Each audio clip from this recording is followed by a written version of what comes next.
speech by Paul Ryan. I'm here with Mary Kissel. Mary Kissel, that's your boy. You and your colleagues on the editorial board of the Journal were out early supporting him, advocating him, saying that Romney should pick him. We were supporting his ideas. So what'd you think? We were supporting his ideas. What'd you think? Best speech of the convention. He laid out the narrative that America needed to hear. He explained the situation the president inherited. He explained the choices that the president made, and he explained the results. He laid out some powerful numbers: 23 million unemployed, 1 in 6 in poverty, half of college students can't find a job. And then he said, and here is our optimistic solution. Here's how we're going to solve those problems. And here's how we're going to solve our entitlement crisis. And he framed it, Alan. He said, we are an optimistic and a good-hearted country. We can do this. He appealed to American exceptionalism at the end of it. It was a great speech. But now, by my calculation, it was about 35 minutes or so. He spent about 30 minutes attacking the Obama administration, and probably, it seemed to me, did it more effectively than Mitt Romney has done it to date, and about 5 minutes on what comes next. Is that the traditional role of the vice president? Is that vice president as attack dog? Leave it to tomorrow night to Mitt Romney to lay out a vision for the future? Yeah, that is the traditional role. I think what he did was lay out the facts in a compelling, easy to understand fashion. Remember, Paul Ryan is a policy wonk. He's like Mitt Romney. He likes to get into the data and the numbers. He could have talked about the tax plan. He could have talked about how exactly he's going to solve Medicare. He didn't do that. He made it very simple for the American people. We're spending too much money. We raided one entitlement program to create another one that Americans didn't ask for. And as he said, this is a powerful line. We began with the financial crisis and we ended with a jobs crisis. Those are very, very powerful messages. Another line I suspect we're going to hear over and over and over again, that the biggest threat to Medicare is Obamacare. Yeah, very powerful line. Which is another way of saying the best defense is a good offense. Well, look, again, Mitt Romney was already being attacked and would have been attacked even further on Medicare. The Republicans want to take away your welfare benefits. So that was always going to happen.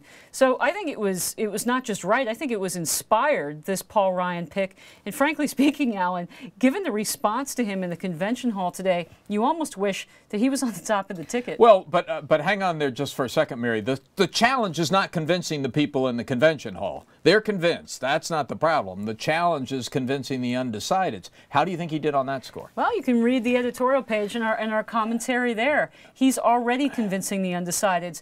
If you go back a couple of weeks when this pick was announced, all of the commentators, the wise men in the media said, well, this is a terrible pick. That's it. The race is over. And instead, he's only added to the Romney campaign's allure. You've seen, again, I'll repeat it, I've said it earlier, swing states, Wisconsin, Florida, Ohio. He's helping this ticket. Is it the bump that they got, as you were saying earlier, out of the Palin nomination? No. But this is a very different kind of vice presidential nominee. Look, ultimately, Alan, this is not the guy who's going to decide who wins in November. He can add to the ticket, he can help, but it's Mitt Romney that's going to have to close the deal, and we'll find out more about how capable he is of doing that tomorrow night. Mary, thanks very much for spending some time with me this evening. Thanks for having me. Fascinating night, fascinating speech. I think we heard something really significant here tonight. Speech of his life. Definitely the speech of his life could be a turning point. Okay. Thanks very much. We're going to go to a break. When we come back, we'll go back to Tampa and get some more analysis on Paul Ryan's speech.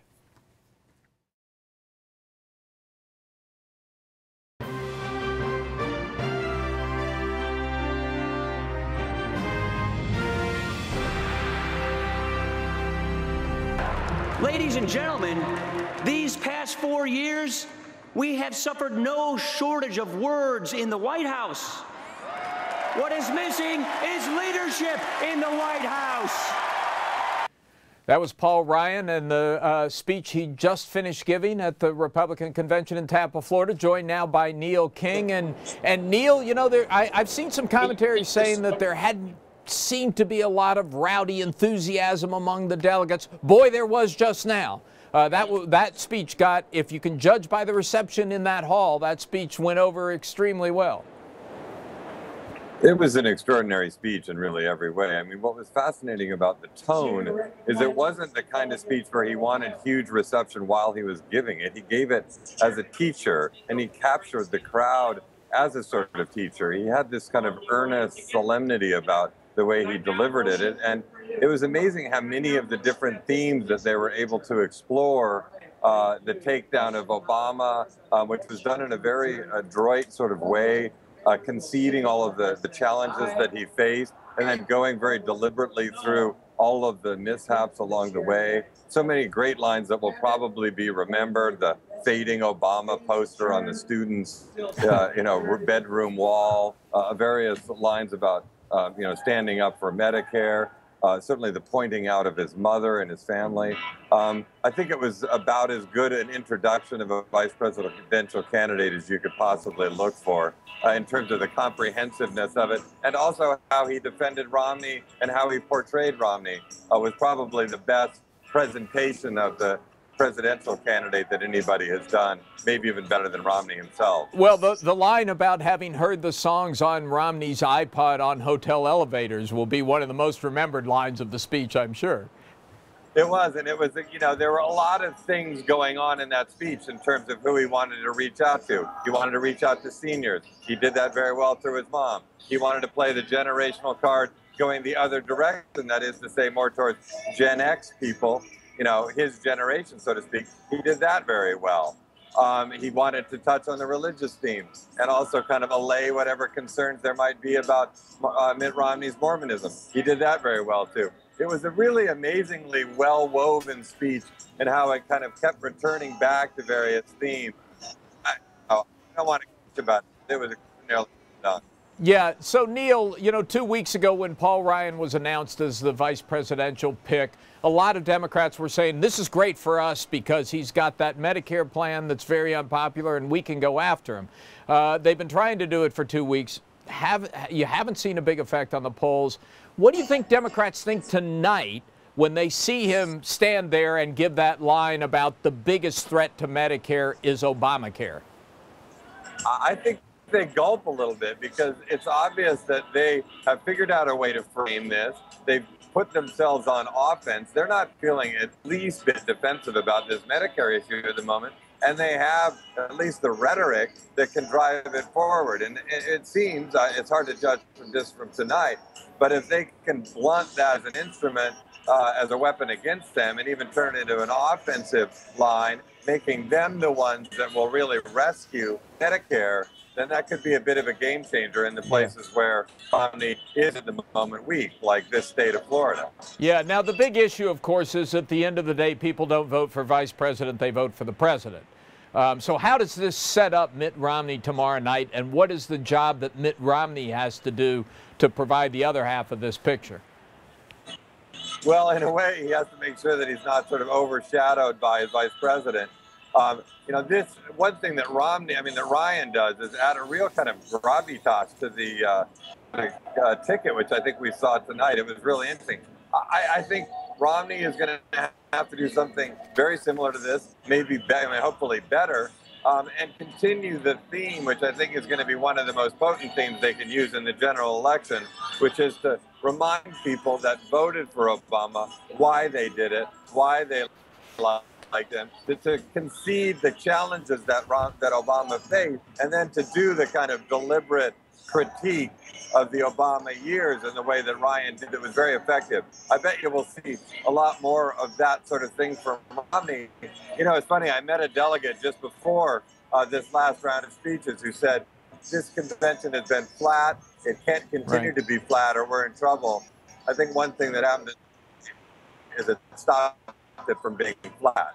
Yeah, nobody is going to call it flat after that. Look, it has been, I was talking with Mary Kissel about this a little bit, it has been kind of a traditional role of the vice presidential nominee to be the attack dog, to be the one who delivers the negative message, leaving it to the presidential candidate to be more positive. Is that a pattern you think we're going to continue to see play out over the course of this? Yeah, I think that's an interesting point. I do think that Romney is going to attempt to be more sort of soaring and uplifting, put forward big kind of bold, positive image going forward. You know, going back several months ago, I used to think that Pawlenty would be the best pick for Romney because he was good on attack. If you watched his speech tonight, it was very, very jokey and snarky and kind of lowbrow. One thing that Ryan showed is that he's able to do a really good attack because it's a kind of gentle attack, which I think is going to be much more effective for the sort of swing voters, the reluctant fence sitters that the Romney people really need to bring over to their side. And if they can do that, of course, they can win this election. And Ryan, I think, has the right sort of tone in the moment to try to make that happen. Yeah, well, it's quite a setup for tomorrow night, Neil. I hope you'll be with us tomorrow night for the Romney speech. Yeah, likewise. It's really it's gone in a very interesting direction all of a sudden this election, so I hope we can do that. Okay, good. Thanks very much. We're going to take a quick break, and then we'll be back. We're going to hear from Carly Fiorina, and we'll hear an alternative view from Ralph Nader. So stick with us. We're talking about Paul Ryan's extraordinary speech at the Republican Convention tonight.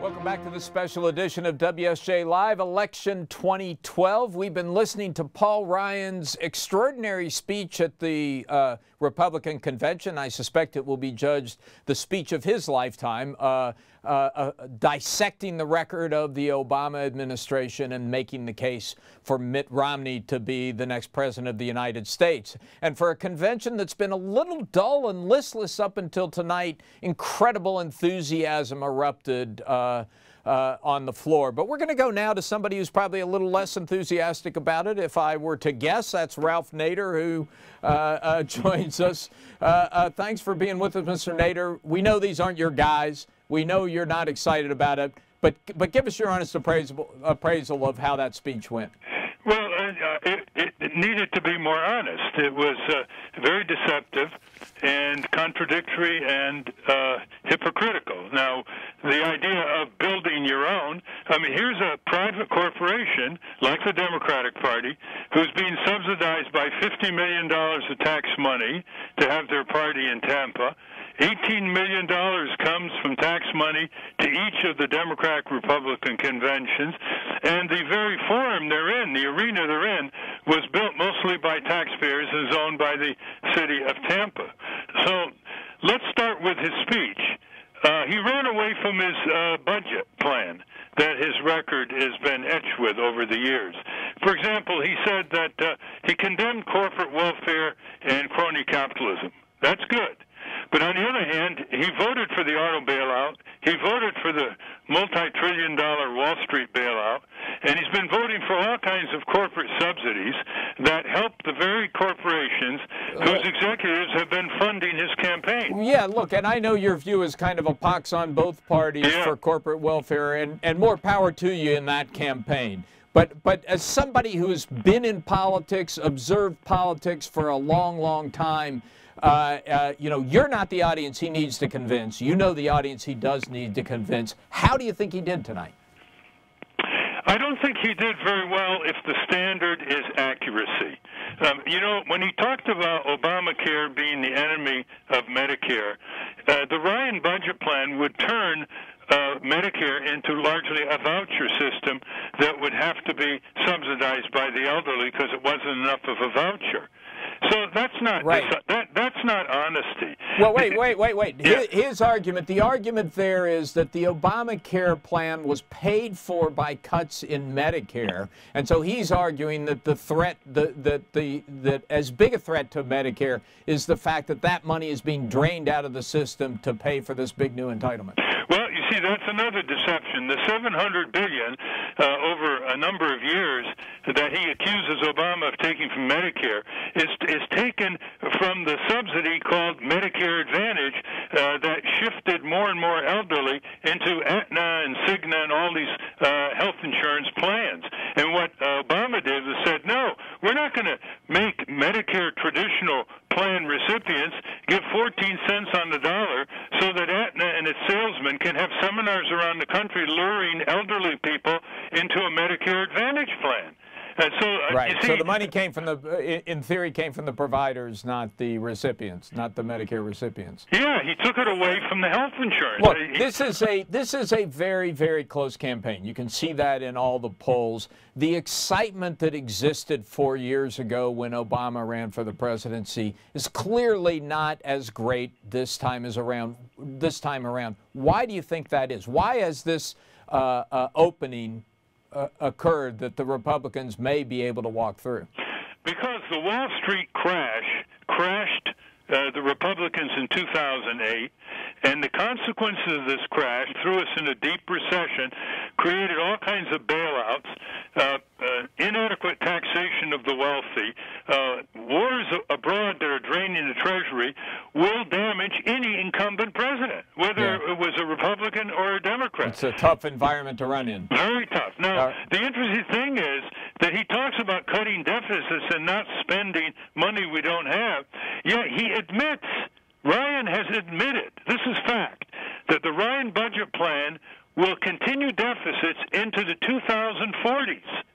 So that's what I mean by but you know that's I don't think that's giving Paul Ryan the credit that he deserves on this budget issue within the Republican Party. For many years, Republicans advocated tax cuts without seriously confronting the spending consequences. Paul Ryan is taking it on in a much more serious way than his predecessors have in the party. Except that he wants to continue bloated military budgets. He wants to, quote, win in Afghanistan, end quote. He wants to cut more taxes for the wealthy, and you can't keep doing that and provide government services for the American people. All right. Well, Paul Ryan gave a speech that clearly got a lot of people on the floor of the convention in Tampa and excited, and clearly got you excited as well. So thanks for spending a few minutes with us tonight. Well, thanks for your new website. And all you got to do is read the Wall Street Journal to see the corporate crime wave every day. You are the man. You're reading the right place. Thank you very much. We're going to go now back to Tampa, where Jerry Seib, the Washington bureau chief, is standing by. And Jerry, I know the speech was just completed, but you may have had a little bit of time to get the reaction from some of the delegates down there. What are you hearing? Well, I think it was a speech that went over very well. I think it did a lot of things that Chris Christie's speech last night, in my view at least, didn't quite do. Right. Which is to say, I think he got the substance and the tone just about right for the crowd. It was kind of critiquing the Obama administration sort of more in sorrow than in anger, but also filtering in a lot of substance about, and particularly he took on the Medicare question directly. He didn't avoid it. Democrats want to run on Medicare, and he basically said, we'll run right back at you on Medicare. That makes for a really interesting fall debate. And I think it went down, well in the hallway. Now, Democrats have been trying to portray Paul Ryan as an extremist. Anything in the speech tonight that gives them more ammunition to do that with the swing voters? Well, look, I think that they, yes, and it's by their standards, just simply defending his Medicare plan, which basically does change the nature of Medicare as it has been for some decades now. They will portray that as extreme. They're also going to say, as they've already been tweeting, that he was defending budget compromises like the Bowles-Simpson plan that he actually didn't support in Congress. So they'll find plenty of meat here, I think, to go back on. And I think essentially one of the problems that Paul Ryan has that the Obama campaign will certainly capitalize on is that he is, at the end of the day, a representative of the House of Representatives, which is kind of the symbol for Congress, which has a 12% approval rating in our last poll. So, it's not easy necessarily to take a good Paul Ryan speech and avoid the fact that there are vulnerabilities associated with picking somebody out of the Republican House caucus to be on your ticket. That's what the Obama campaign will pour in on, I think. Yeah, I have to say one of the things I don't know that it surprised me, but I didn't realize Paul Ryan's range as a politician, his ability to deliver such a deft and effective attack and at the same time use humor the way he did, the whole line about the iPod in the elevator. He came across as, he didn't come across as an attack dog. He came across as very human and very intelligent. No, right, and this is why he was chosen. I mean, this is in the vein of Jack Kemp, his mentor, the last Republican House member who was on a national ticket, who also kind of was known as a guy who was a happy warrior. In other words, he engaged in the debate but did it with a smile. He sort of would shake his head about his opponents, but he didn't attack them. That's the Paul Ryan style, and it's what he's done in the House, and it's what he did tonight, and he's very good at it. And I think that in politics you can sort of demonize your opponent and you kind of go down with them. Negative attacks tend to bring your negatives up. I think Paul Ryan is the opposite. That's the potential strength that he has, that he offers a tough critique but does it with a smile and not harshly. All right, Jerry Seib, thanks very much for that. A very important night for the Republican Party. Clearly, the delegates in Tampa are feeling very good about Mitt Romney's pick for his vice presidential candidate, Paul Ryan, who gave the speech of his life tonight. We're going to wrap it up with that. We'll be back here at 9 o'clock tomorrow night for more coverage. We'll have the whole Wall Street Journal crew back. We're going to have former Governor Mike Huckabee with us. And, of course, we'll follow the big event of this convention, Mitt Romney's speech to the delegates. Thanks for being with us on this special Election 2012 edition of WSJ Live. After 4 years of getting the runaround, America needs a turnaround, and the man for the job is Governor Mitt Romney. It does not matter where you came from, it matters where you are going. We want a president who operates at business speed, not government speed. Mitt Romney and I were opponents. We still are. But we're not opposing each other. Our president is not being true to our values. President Obama isn't as bad as people say. He's actually worse. My dad made sure I could take care of myself. I carried a Smith & Wesson 357 Magnum.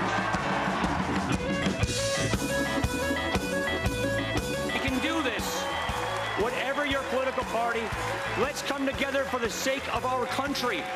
Join Mitt Romney and me. Let's give this effort everything we have. Let's see this thing all the way through. Let's get this done.